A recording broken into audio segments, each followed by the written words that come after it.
Excellency Ruth Odinga, the women representative for Kisumu, among others, have worked tirelessly to try and unite the party and renew the spirit of RAILA in the party.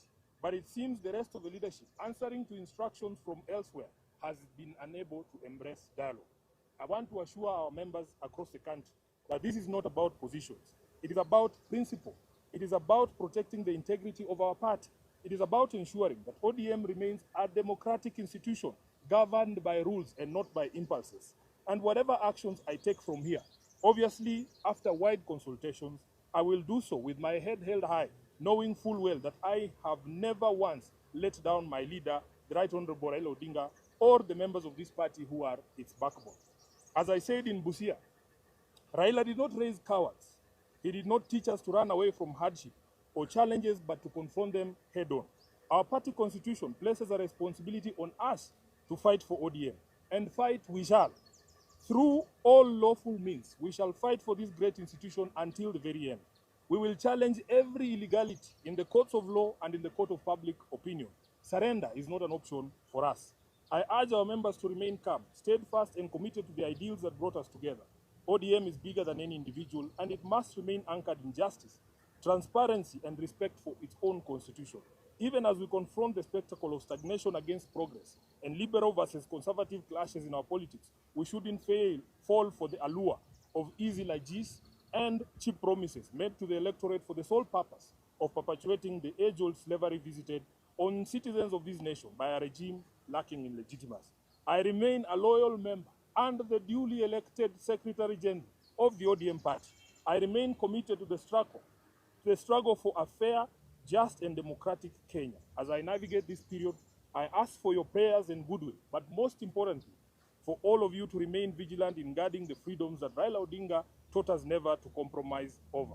We are the generation that will reach Canaan, as envisaged by the late Raila Amolo Odinga. Nothing will distract us from this endeavor. I am grateful to all of you for all the messages of support, and I want to assure you that we will be back to the grassroots, bigger and more energized, beginning this Sunday in Kitengela. Thank you very much, and God bless you.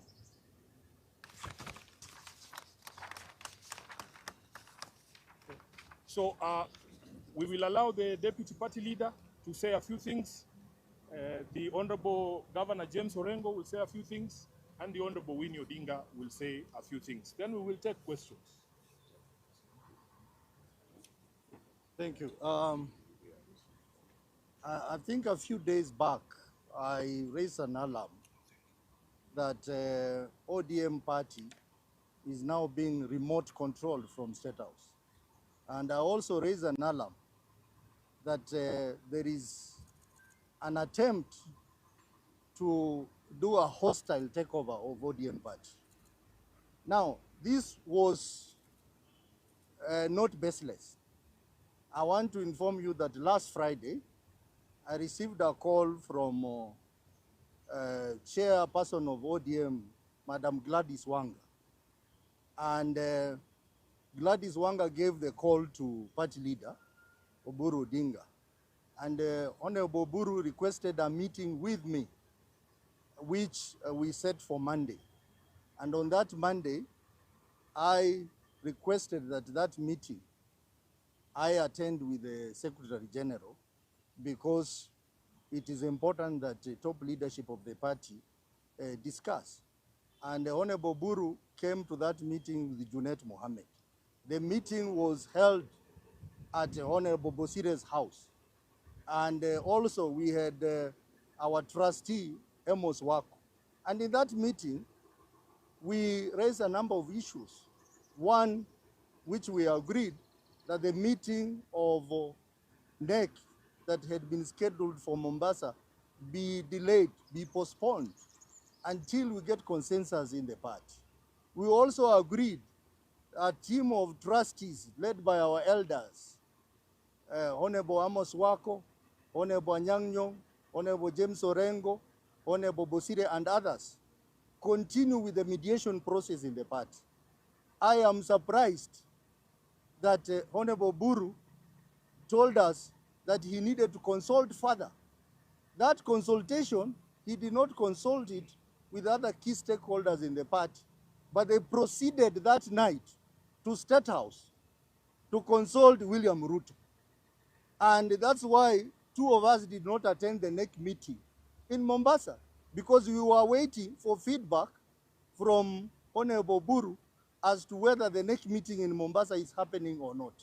I am surprised that they went ahead and made very, very critical decision of removing Honorable Sifuna as the SG.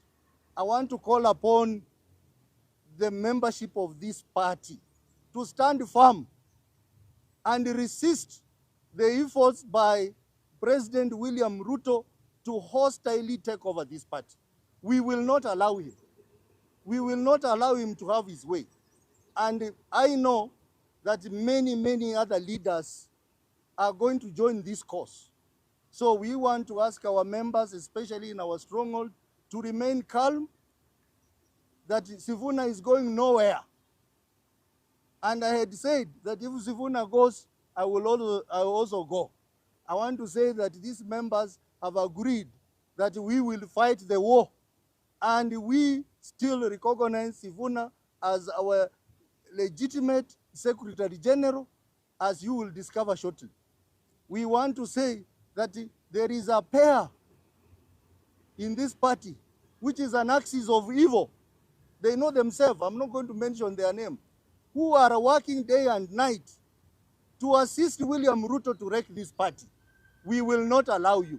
And that's why we are saying, from this weekend, we are going to the people.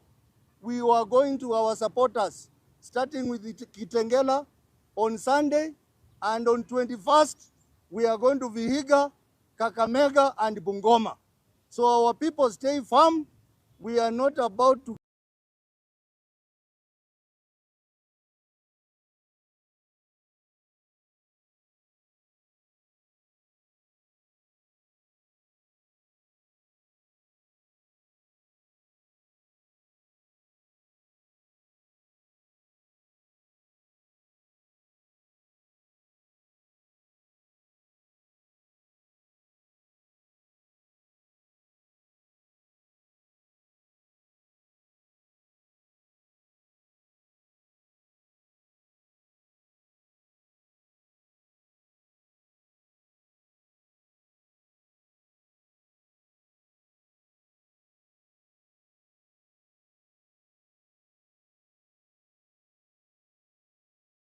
give up.